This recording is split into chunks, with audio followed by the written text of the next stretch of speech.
Yes, we have looking at the law process. Over the past few weeks, we looked at several laws. That is very important.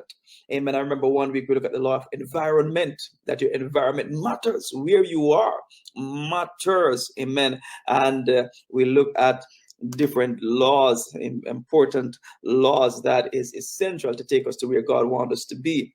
These laws govern. It governs society, governs us as to how we move from one level to the next level. I was on a program last night, amen, with Lady Marvia of Providence. It was indeed a rich one.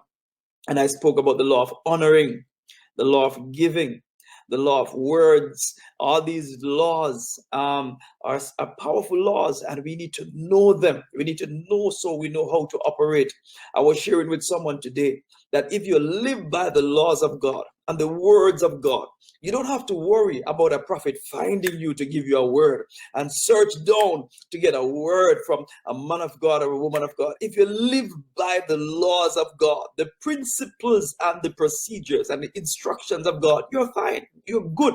You will walk right into your blessings. You'll walk right into the favor of the living God. If you can just abide by his principles and flow accordingly, then you will see the mighty hand of God.